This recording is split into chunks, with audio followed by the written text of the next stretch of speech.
Hello student, कैसे आप लोग। आशा करते होंगे अच्छे ही होंगे।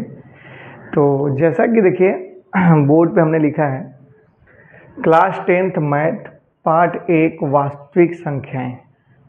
तो आज हम क्लास 10th का मैथ जो लेसन 1 वास्तविक संख्याएं हैं इसके बारे में आज हम डिस्कस करेंगे।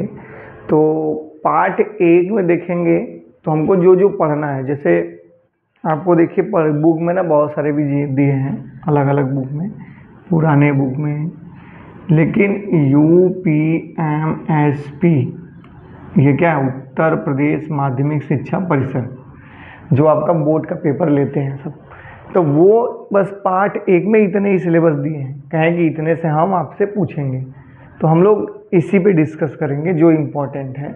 बाय द वे बहुत सारे बुक में अलग अलग दिए हैं, तो वो सब अब सिलेबस से हट भी गए हैं। तो हम लोग जो सिलेबस में है उसी को अच्छे से एकदम बढ़िया से पढ़ेंगे, ठीक है। तो पढ़ना क्या क्या है, देखिए इसमें पढ़ना आपको पार्ट 1 में भाज्य और अभाज्य और भाज्य संख्याएं पढ़ना है। किसी संख्या का गुणनखंड कैसे निकलता है वो सीखेंगे। वृक्ष गुणनखंड क्या होता है वो भी सीखेंगे। अभाज्य गुणनखंड विधि से म स तथा ल स ज्ञात करना, ठीक है। संख्याओं तथा उनके म स तथा ल स के बीच संबंध, एक फार्मूला होता है, इसमें दो संख्या दिया रहता है, उसमें ल स और म स कोई एक के दे के कोई दूसरा पूछ लेता है। अपरिमेय संख्याओं का सत्यापन, कोई जैसे ये कह देगा कि सिद्ध कीजिए कि करड़ी में 2 एक अपरिमेय संख्या है, तो इसको सिद्ध करके दिखाना होगा। करड़ी में 2, करड़ी में 3, करड़ी में 5, तो ये सब क्वेश्चन ऐसे आएंगे, ठीक है। तो बारी बारी से हम लोग सीखेंगे। स्टार्ट करें, चलिए स्टार्ट करते हैं। तो सबसे पहले बहुत लोग तो जानते होंगे भाई अभाज्य संख्या क्या होती है। तो अभाज्य संख्या के बारे में चलिए डिस्कस करते हैं पहले, फिर किसी संख्या का गुणनखंड देखेंगे। अभाज्य और भाज्य संख्या क्या होती हैं।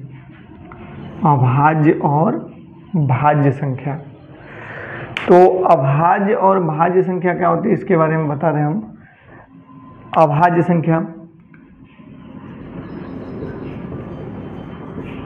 अभाज्य संख्या, अभाज्य संख्या क्या होती है, ऐसी संख्या जो केवल और केवल अपने आप से कटे और एक से कटे, उसे अभाज्य संख्या कहते हैं, और कोई उसको दूसरा न काट पाए। जैसे देख लीजिए, अगर मैं यहाँ लिख दूँ 2, तो 2 को केवल 2 ही काट सकता है या तो फिर 1 काट सकता है, और कोई ऐसी संख्या नहीं जो 2 को काट दे। ऐसे बहुत सारे 2 हैं, 3, 5, 7, 11, 13, ऐसे जाएंगे बहुत सारी इंफिनिट तक। तो ये सारे संख्याएं जो हैं अभाज्य संख्याएं। क्यों?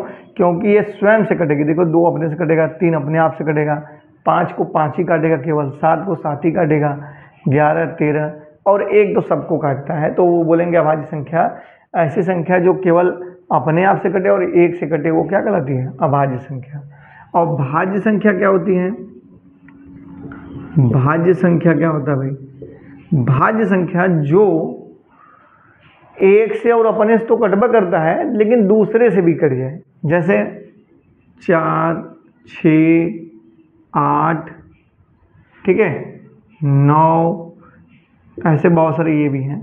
तो देखेंगे 4 से भी कटेगा, 1 से भी कटेगा, 2 से भी कट जाएगा, तो दूसरे से भी कटा। 6 देखिए 2 से भी कटेगा, 3 से भी कटेगा, 6 से भी कटेगा, 1 से भी कटेगा। तो मतलब किसी और से भी कट जाए अपने के अलावा, तो वो आपका भाज्य संख्या कहलाती है। तो ये दोनों क्लियर हुआ कि भाज्य और अभाज्य संख्या क्या होती हैं। तो अब इसके आगे देखिए क्या पढ़ना है, इसका स्क्रीनशॉट लेना तो ले सकते हैं। अब हम पढ़ेंगे किसी संख्या का गुणनखंड।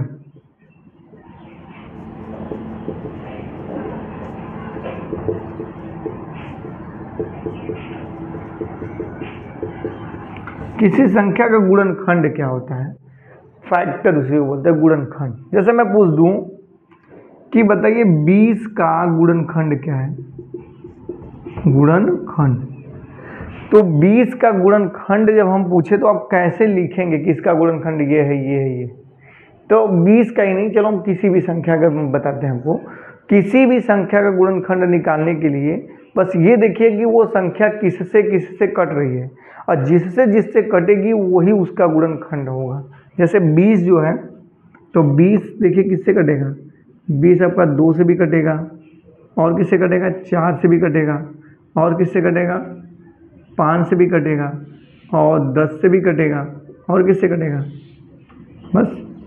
तो ये सारी जो संख्या हैं इसके गुणनखंड हैं, किसके, 20 के। तो 20 के फैक्टर ये हैं, 2 हैं, 4 हैं, 5 है, गुणा नहीं मतलब ऐसे, ये सब इसके गुणनखंड हैं। तो जो ये इसको देखो पूरा पूरा काट देगी, 2 दहा में 20, 10 दिया पूरा करें, 4 दहा में 4 पंजे 20, 10 पूरे 5 चौके 20, और 10 दूनी के 20। तो जो संख्याएं किसी संख्या को पूरी पूरी तरह विभाजित कर देती हैं वो संख्या उसके गुणनखंड होते हैं। ठीक, अब आगे आइए भाई, इसके बाद हमको पढ़ना था वृक्ष गुणनखंड। अच्छा, इसमें हम पूछ ले, जैसे मान लीजिए हम पूछते हैं 15 का गुणनखंड बताइए, तब 15 का गुणनखंड 15 किससे कटेगा, 3 से कटेगा, 3 से और 5 से, बस। तो इसके गुणनखंड 3 और 5 हैं। ठीक, तो ये सब इसके गुणनखंड हैं। अब आगे बताते हैं इसको, क्योंकि थोड़ा नीचे जगह कम है हमारे, तो इसको स्क्रीनशॉट ले लीजिए, तो फिर ऊपर बताते हैं वृक्ष गुणनखंड क्या होता है। 2 चीज़ हम सीखें, क्या सीखें, अभाज्य और भाज्य संख्या क्या होती हैं, किसी संख्या का गुणनखंड कैसे निकलता है वैसे। अभी ऐसे भी कर सकते हैं आप लोग, सीधे एलसीएम लेके बता सकते हैं। जैसे 15 का हमको निकालना है तो 15 का एलसीएम लेंगे, 3 पचे 15, 5 एक कम 5, तो 15 के गुणनखंड का हो जाएगा 3 गुणे 5। इसी तरह 25 का निकालना है तो 5 से भाग दीजिए, 5 पचे 25, 5 एक कम 5, तो 25 के गुणनखंड 5 गुणे 5। तो ये सब इसके क्या है, फैक्टर है। ठीक, इसी तरह 20 का भी निकालना था, तो 20 को गुणा कर 2 से 10 बार में, 2 से 5 बार में, फिर 5 से 1 बार में, तो 20 को लिख सकते हैं 2 गुणे 2 गुणे 5, ये भी इसके फैक्टर ही है। तो गुणनखंड निकालना ऐसे ही करते हैं। अब वृक्ष गुणनखंड सीखते हैं हम लोग।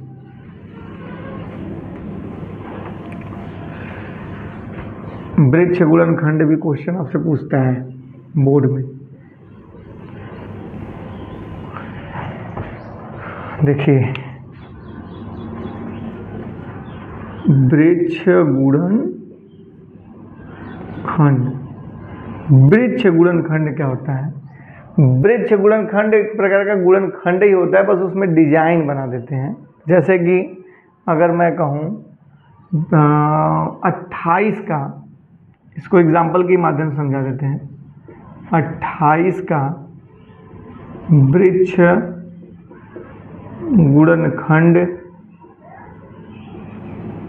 गुणनखंड ज्ञात कीजिए। ठीक है, तो 28 का जब वृक्ष गुणनखंड ज्ञात करने के लिए कहें तो आप सिंपल से इसको कुछ करना नहीं है, आप 28 का एलसीएम ले लीजिए। तो 2 से काटेंगे 2 से 14 बार में, 2 से काटेंगे 7 बार में, 7 से काटेंगे 1 बार में, जब खत्म हो जाए तो बस छोड़ दी। तो 28 का फैक्टर ये सब है ना, 2 और 7, तो इसको हम ऐसे लिख देंगे। देखो वृक्ष गुणनखंड ऐसे लिखते हैं, सबसे पहले एक के ऊपर डब्बा बनाएंगे, जिस संख्या का निकालना उसको ऊपर लिखेंगे, इसमें से 2 शाखाएं निकालेंगे। ठीक, अब इसमें क्या करेंगे, इसमें जिस संख्या, जैसे ये 28 है ना, तो 28 को पहले किससे काटे हैं, 2 से काटे हैं, तो कितनी बार में काटा है, 14 बार में। तो यहाँ पे लिखेंगे 2 से काटे हैं 14 बार में। देखिए 2 14 दूनी 28, ये भी ध्यान रहे गुणा करने पे यही आता है। अब फिर इसको भी तो फैक्टर कर सकते हैं, तो इसका फैक्टर करिए, 2 से कटा है कितनी बार में, 7 बार में। अब 7 तो कटेगा नहीं, 7 देखिए 7 ही से कटा है, तो बस जहाँ पे एकदम लगता है कि अब एक आ जाता है वहीं पे छोड़ देते हैं। तो इसका वृक्ष गुणनखंड यही बन के आएगा, 2 गुणे 14, 2 14 2 7, तो 28 का वृक्ष गुणनखंड इस प्रकार। तो वृक्ष गुणनखंड भी निकाल सकते हैं। एक और समझा देते हैं क्वेश्चन में, जैसे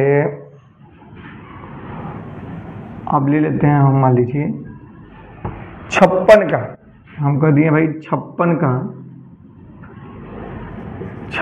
का वृक्ष गुणनखंड ज्ञात कीजिए। तो 56 के लिए वही काम करेंगे। 56 का पहले एलसीएम ले लीजिए। किससे कटेगा? 2 से कटेगा 28 बार में, फिर 2 से कटेगा 14 बार में, 2 से 7 बार में, 7 से 1 बार में। तो यहाँ पे लिखेंगे 56 और यहाँ पे 2 से काट दीजिए, 28 बार में कटा है। फिर ये 2 से कटेगा 14 बार में, फिर ये 2 से कटेगा 7 बार में। तो ये इसका वृक्ष गुणनखंड हो गया। ठीक।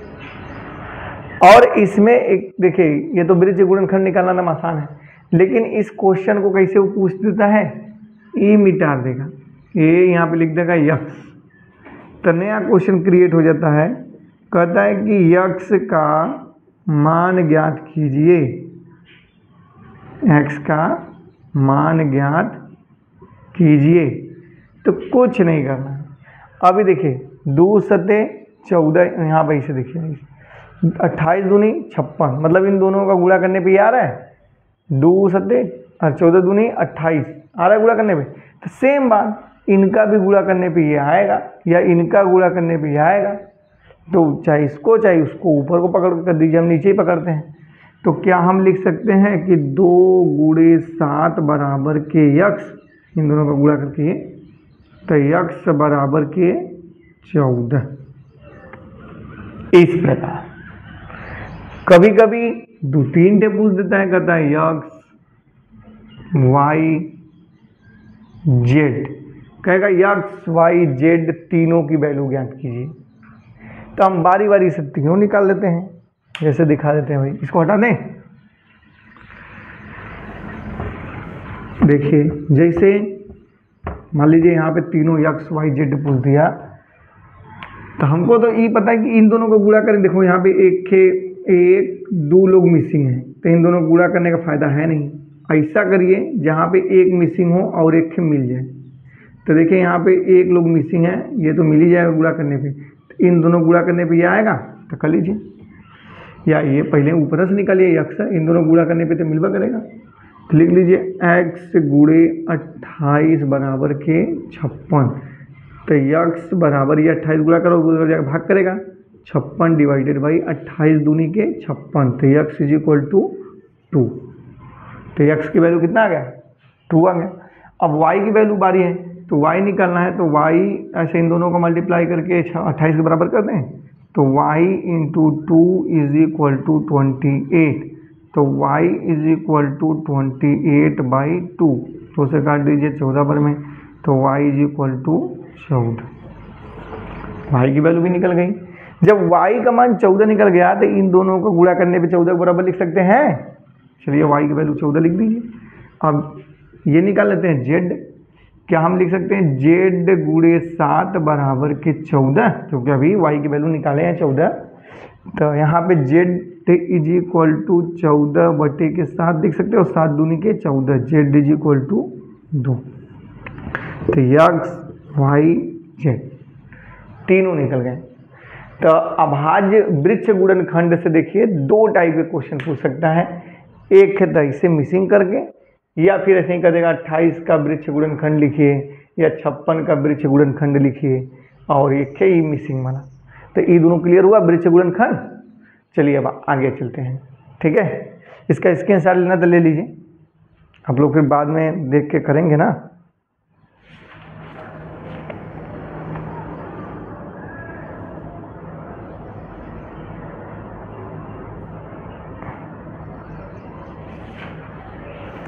तो अब इसको हटाते हैं भाई।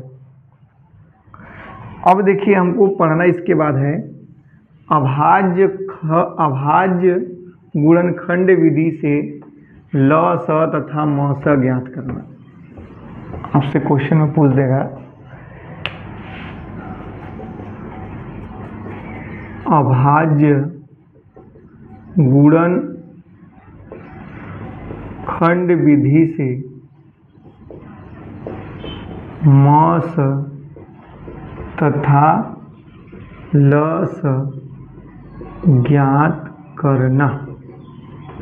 ठीक है, म सा मतलब होता है महत्तम समापवर्तक, ल सा मतलब होता है लघुत्तम समापवर्तक।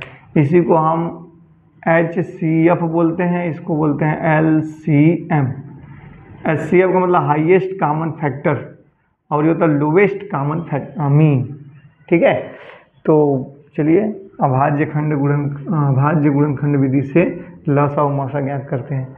जैसे लसा मसा आप लोग तो बचपन में सीखे होंगे। जैसे मैं कहूँ कि 14 और 12 का लसा ज्ञात कीजिए, तो आप लोग पहले इसे करते थे 14 और 12 फटाक से छीन खाच के, 2 सत्ते 14, 2 छक्का 12, 2 तें 6, 7, 3 से एक बार में 7, फिर 7 से एक बार में एक एक खत्म हो जाता था। तो लसा बराबर आप लोग लिखते थे 2 गुणे 2 गुणे 3 गुणे 7, 2 दूनी 4 3 12 सत्ते 12 पंजे 60, 5 6 72, 5 से 84, 7 दूनी के 14 के 4 हाथ में 1, 7 कम 7, 8 5 से 84, पहाड़ा तक भूल गए हम भी 84। आप लोग मत भूलिए, आप लोग 25 तक याद कर लीजिए। 12 से 84। तो यहाँ पे अब लिखेंगे इसका लस बराबर के 2 गुणिया 84 आ गया।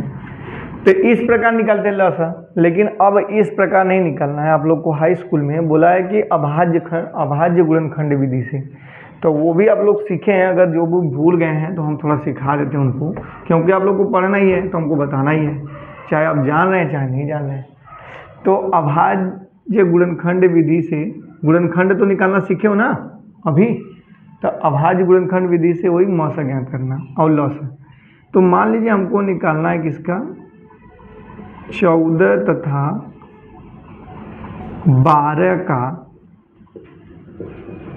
अभाज्य गुणनखंड विधि से HCF तथा LCM निकालिए। तो सबसे पहला काम आपका है कि दोनों का पहले अभाज्य गुणनखंड लिखें। क्या हम 14 को लिख सकते हैं 2 दूनी 2 सत्ते 14, 2 गुणे 7 लिख सकते हैं। क्या हम 12 को क्या लिख सकते हैं 2 गुणे 2 गुणे 3, 2 दूनी 4 3 12।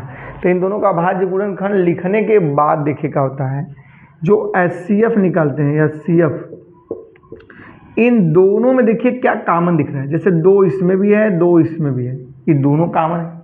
और कोई मिल रहा है नहीं ना, तो जो बस मिलता है वह इसका 2 है तो एक बार लिखेंगे 2, तो इसका HCF का हो जाएगा 2। और LCM निकालने के लिए जैसे जो मिलता है उसको एक बार लिखिए, जैसे ये मिला तो एक बार लिखें, और जो नहीं मिला बाकी सबको लिख दीजिए। जैसे इसमें 7 नहीं मिला, इसमें 2 नहीं मिला, इसमें 3 नहीं मिला, तब गुणा करेंगे 2 सत्ते 14 दूनी 28, 28 तिहाई, अब 28 में 3 का गुणा कर लीजिए, 8 तरीक का 24 के 4 अभी 2 और 3 दूनी के 6 2 8 84। तो इसका LCM कितना आ जाएगा 84। बात समझे? एक बार ध्यान से देखिए।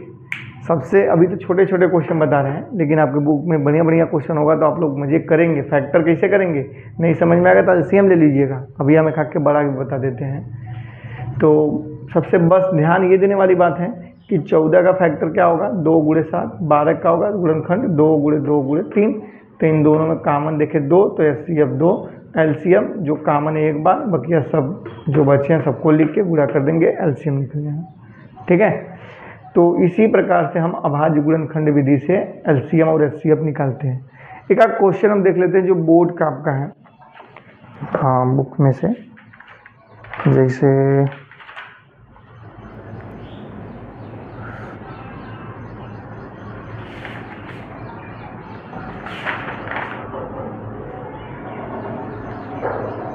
दिया है 25 20, इसको हटा दें, बड़ा बड़ा क्वेश्चन है।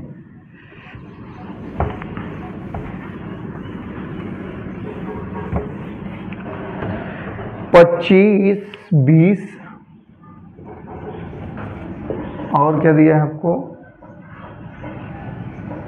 10 530, 10 530 इतने का HCF और LCM। तो बड़ी संख्या दे तभी घबराना नहीं है, बस इसका फैक्टर निकालना है। जैसे 25 20 का फैक्टर कितने निकलेंगे, नहीं आ रहा है भाई, LCM ले लो। जब आखिरी में जीरो रहता है 2 से कटेगा, तो 2 से कटेगा, 2 एक कम 2, 0, 2 दूनी के 4 और 2 5 10।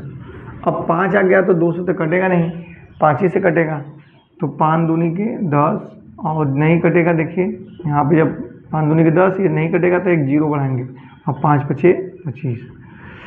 अब 5 से फिर कटेगा, 5 चौके 20, 5 एक कम 5। अब 41 कटेगा किसी से, किसी के पारा में 41 आता है, तो 3 एक कम 3, 7 से 7 चौक 28, 7 पूरे 35।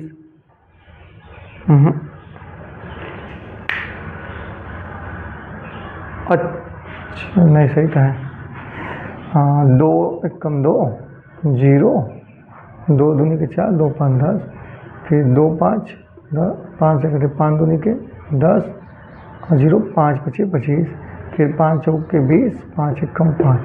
तो 41 देखिए किसी से कटेगा नहीं, तो 41 में आपका क्या रहेगा, 41 ही से कटेगा एक बार में।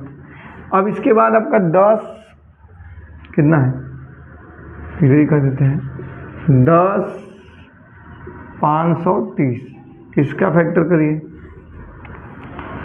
तो 2 से काटेंगे 2 5 10, फिर 2 दूनी के 4, 2 छक्का 12, 2 5 10, फिर 5 से कटेगा क्योंकि अब 0 है नहीं तो 2 से कटेगा नहीं, 5 एक कम 5 और 5 5 25, 5 3 15। 3 से अब कटेगा, 3 से ये कटे भाग नहीं जाएगा तो तीनों ले लेंगे, 3 5 15, 3 एक कम 3, 51, 13 से नहीं 17 3 51, 17 बार में कटेगा, 17 3 51, 3 से एक बार। ठीक, तो इन दोनों का फैक्टर अब लिख लीजिए। 25 और 20 का फैक्टर आपका हो जाएगा 2 गुणे 2 गुणे 5 गुणे 5 गुणे 41, और इसका कितना है 10 30 5 10 530 है, 530। इसका क्या हो जाएगा आपका 2 गुणे 5 गुणे, पहले छोटा अंक का लिख लीजिए, 3 गुणे 3, 3 गुणे 3 गुणे 5 गुणे 17। तो अब इसमें देखिए क्या आपको दिख रहा है कि कॉमन क्या क्या दिख रहा है। हम देखेंगे कि 2 हमको कॉमन दिख रहा है इधर, और 5 भी मिल रहा है, और कुछ मिल रहा है, और तो कुछ मिल नहीं रहा है, तो बस जहाँ छोड़ देंगे। तो HCF इज इक्वल टू का हो जाएगा 2 गुणे 5, और LCM क्या हो जाएगा आपका, जो बचा पहले जो लिखा 2 और 5, 3 तो देखो बचा ही है 3, 3 गुणे 3, 5 एक है तो ये वाला है, और एक ये वाला बचा वाला है, और गुणे 17 गुणे 41। तो इसका तो हो जाएगा 5 दूनी के 10, और इसका जो गुणा करके आएगा वो उसका LCM आ जाएगा। समझे? तो बड़ी भी संख्या रहे तो फैक्टर करने के लिए हम लोग इस्तेमाल करेंगे किसका, ये LCM का। LCM का करके फैक्टर निकाल के फिर इस प्रकार हम निकालेंगे। ठीक है, तो आगे बढ़ते हैं आप। तो इस प्रकार आप लोग अभाज्य गुणनखंड विधि से LCM और HCF निकाल सकते हैं। हम आगे आइए भाई थोड़ा। अब वो बोला है क्वेश्चन में आपके, इसमें भी देखो ना एक चीज़ ये भी है, बोल कभी कभी ऐसे क्वेश्चन बनाते हैं, जैसे ऐसे एक क्वेश्चन हम देख लेते हैं। कहाँ गया,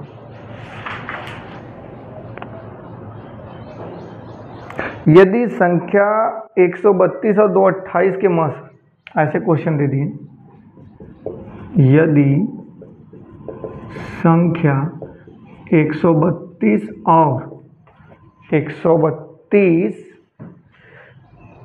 288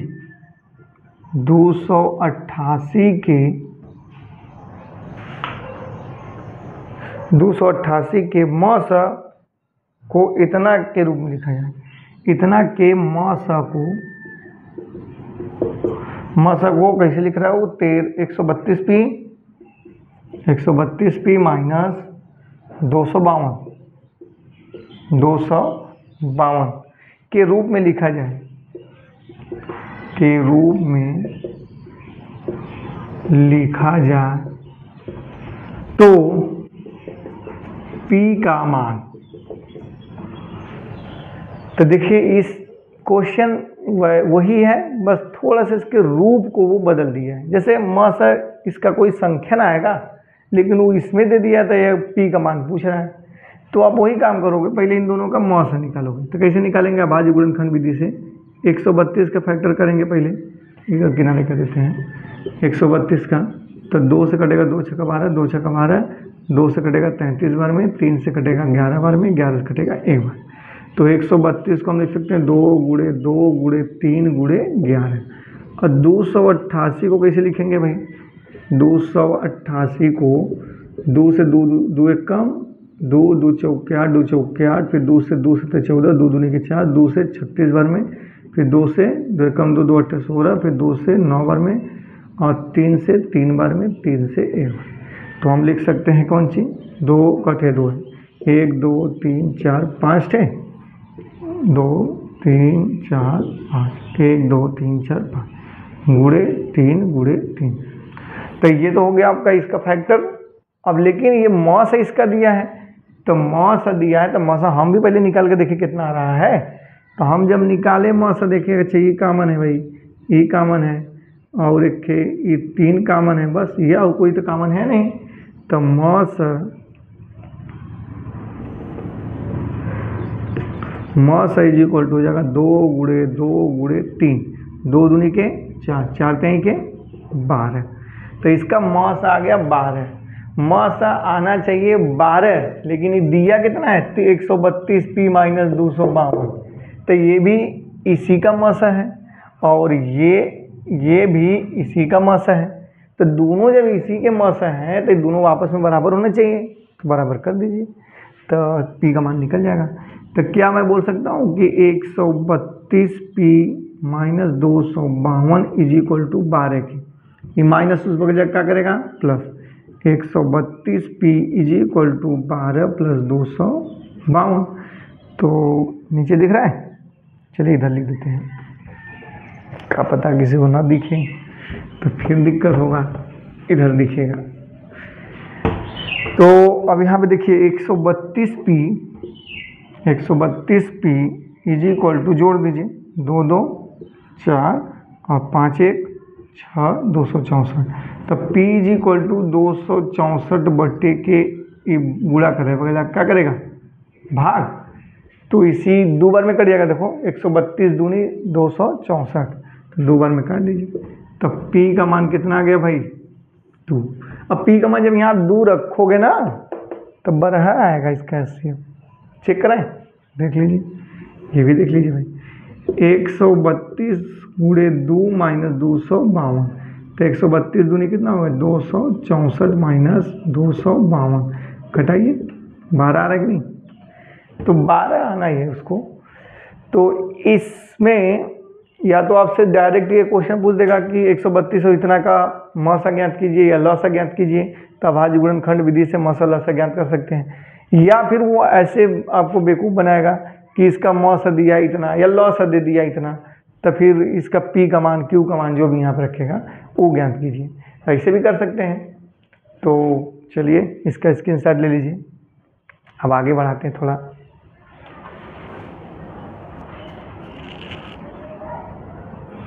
ठीक है, इसको हटाते हैं। अब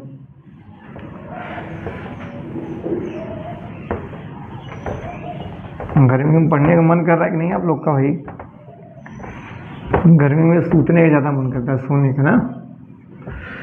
नहीं थोड़ा पढ़िए आप लोग, ठीक है। आप देखिए लसमसा देख लिए 2 संख्याओं का। अब संख्या के लसमसा उस संख्या के बीच एक संबंध वाला फार्मूला होता है। तो संख्याओं के लसमसा आपका यह है, संख्याओं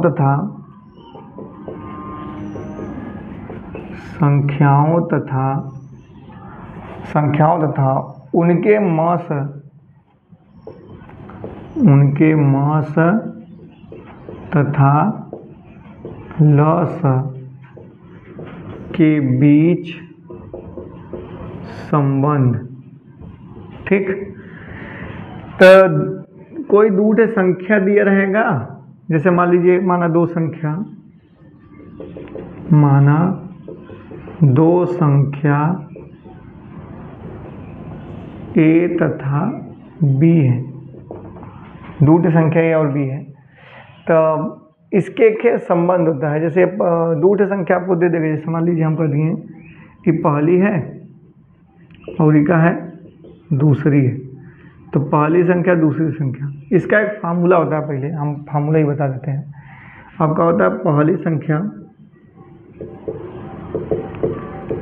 संख्या गुणे दूसरी संख्या बराबर ल स गुणे म स। ये एक संबंध होता है ल स म स उस संख्याओं के बीच में।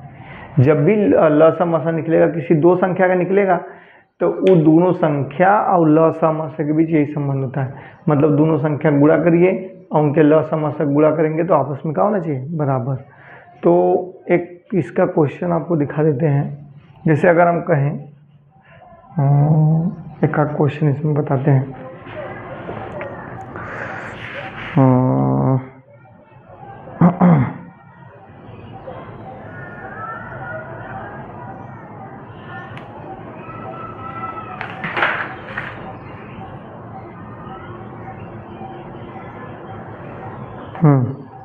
जैसे 99 153, 99 153 ये दोनों संख्या हैं, और कह दिया है कि इसका म स 9 है। ठीक, तो इसका आपसे पूछेगा ल स क्या होगा, तो ल स बताइए। देखिए लिखावट में इसके बड़ा दम है। ऐसे कहेगा म स 99 और 153, पढ़ने का तरीका 153 और 99 का म स 9 दिया है, तो इसका ल स बताइए। तो इन्हीं संख्या का ल स बताना है। तो हम फिर से फैक्टर नहीं करने जाएंगे। तो जब आपको पहली संख्या है, दूसरी संख्या है, और आपको ये म स दे ही दिया है, तो ल स बस पूछ रहा है ना। तो देखिए पहली संख्या गुणे दूसरी संख्या बराबर ल स गुणे म स, इसी वाले फार्मूले पर रख के इसको हल करेंगे। तो पहली संख्या क्या आपका भाई, यहाँ पे 99 है, ये पहली संख्या है, और ये क्या है, दूसरी है। तो यहाँ पे जब लिखेंगे फार्मूले में, पहली संख्या की जगह 99 गुणे दूसरी संख्या की जगह 153 बराबर ल स, ये आगे पीछे हो सकता है, ल स गुणे म स या म स गुणे ल स। तो ल स गुणे म स कितना दिया है, 9। अब हमको ल स निकालना है, तो इस 9 को इस बगल भेजें, ल स को उधर आने दें। तो ल स बराबर 99 गुणे 153 बटे 9, ये गुणा कर रहा है, बगल आके क्या करेगा, भाग। 9 से इसको काट दीजिए, 11 बार में कट जाएगा। तो ल स बराबर 11 त्याई इसका गुणा कर लीजिए, 11 गुणे 153, 153 में जब आप 11 गुणा करेंगे तो वही आए 11 त्याई 33 के 3, या फिर पूरा ऐसा कर लीजिए, 3 5 1 3 5 1 3 8 6 1 1683। तो यह आ जाएगा इनका ल स 1683। समझे इनके। अगर दो संख्या दी हुई है, उसका ल स या म स कोई एक खेत दिया रहेगा। ये बस समझिए 4 चीज़ है ना, देखिए 1 2 3 4, इन चारों में से 3 ठो आपको देगा, 3 ठे देगा और एक कोई ना कोई पूछ लेगा। जरूरी नहीं है कि यह सब पूछे, ई दोनों भी दे देगा, ई दे देगा, पहली संख्या पूछ लेगा, तो आप पक्षांतर करके इसको निकाल सकते हैं। ठीक है, तो ये भी हम लोग सीख लिए कि संख्या तथा उनके म स तथा ल स के बीच एक संबंध। ठीक, अब हमको पढ़ना इसमें है अपरिमेय, इसको इरेज कर देते हैं, इसके स्क्रीनशॉट ले लीजिए। चलिए भाई, अब इस लेसन का केवल लास्ट टॉपिक पढ़ना है, अपरिमेय संख्याओं का सत्यापन, अपरिमेय संख्याओं का सत्यापन। ठीक,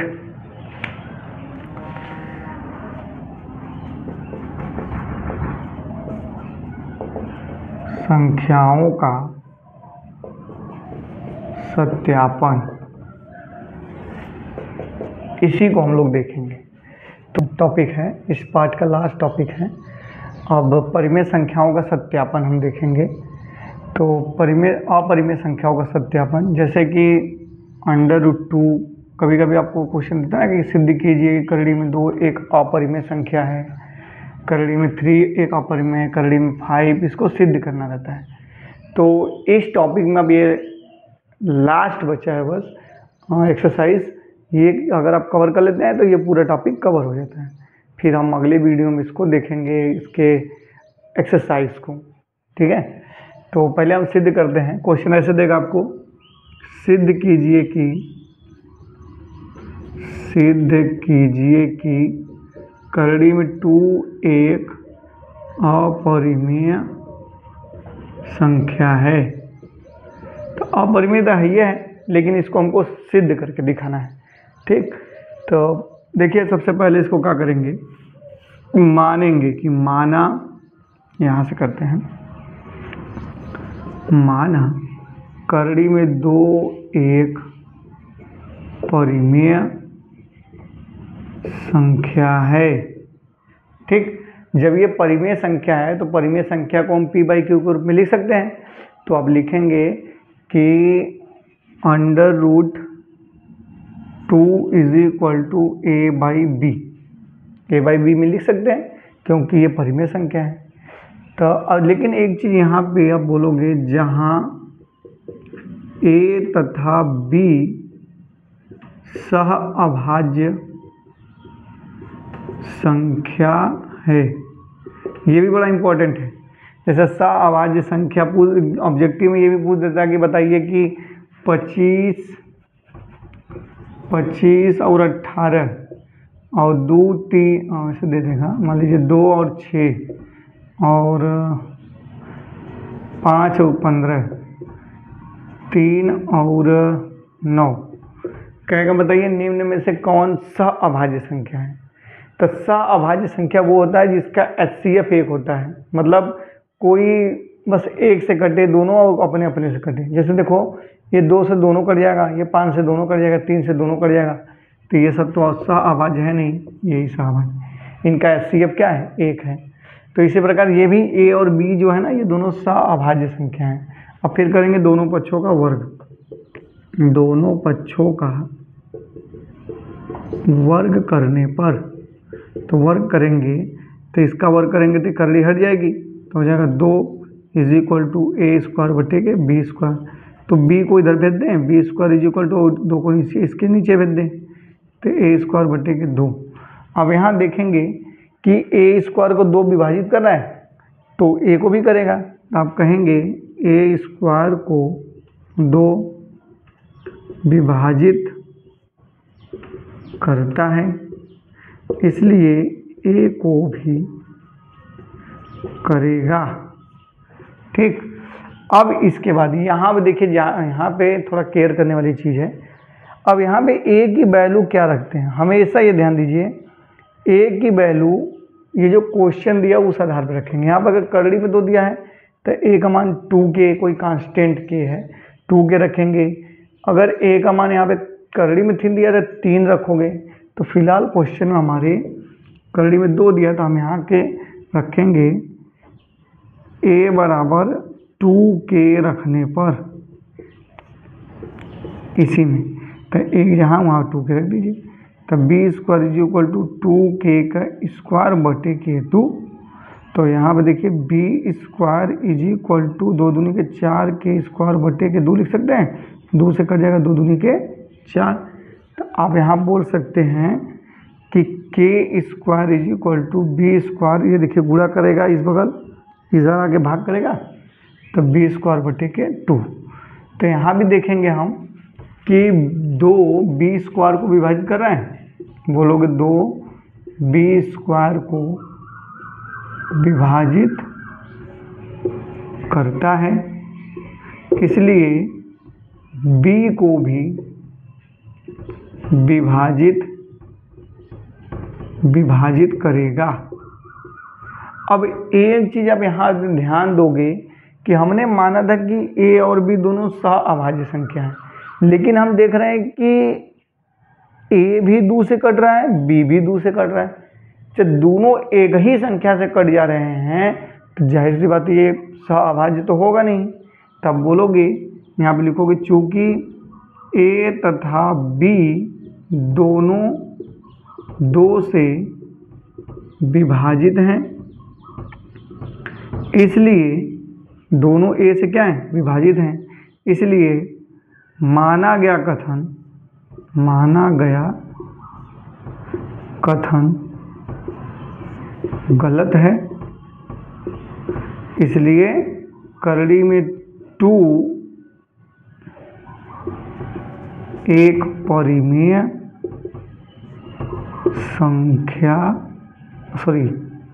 करड़ी में 2 एक अपरिमेय संख्या है। इस प्रकार सिद्ध करेंगे। ठीक, आपको ये करड़ी में 2 दे, चाहे 3 दे, चाहे 5 दे, सबका रूल ही है इसी प्रकार। तो आशा करते हैं आप लोग को समझ में आया होगा। इसका स्क्रीनशॉट ले लीजिए। देखिए, आपको लेसन 1 में जितना भी टॉपिक पढ़ना था, जैसे कक्षा 10 मैथ पार्ट 1 में वास्तविक संख्या में हर एक टाइप को हमने डिस्कस किया है। ठीक, इस वीडियो में हमने हर एक टाइप को डिस्कस कर लिया है। आप लोग क्वेश्चन लगाने के लिए एलिजिबल हो गए हैं। अगर आपसे क्वेश्चन नहीं बनता है तो आप कमेंट करिएगा, और इसके बाद एक वीडियो हम अपलोड करेंगे, तो उसमें जो इम्पोर्टेंट क्वेश्चन है बोर्ड के, उसको हम डिस्कस करेंगे। तो अब ये चैप्टर तो आप पढ़ ही लिए हैं, अब इस चैप्टर से जो भी क्वेश्चन बनेगा आप लोग बनाएंगे, और नहीं बनेगा हमको कमेंट करिएगा। और फिर उसके बाद हम क्या करेंगे, एक जो भी इस चैप्टर से रिलेटेड इम्पोर्टेंट क्वेश्चन है सारे बोर्ड के आने वाले, उसको हम एक वीडियो में आपको सॉल्व करके दिखा देंगे। आप लोग उसको रिवीजन कर लीजिएगा। तो वीडियो देखने के लिए धन्यवाद, और बने रहिए चैनल पे। कोशिश करेंगे पूरा आप लोग का मैथ गर्मी की छुट्टी में ख़त्म करें। धन्यवाद।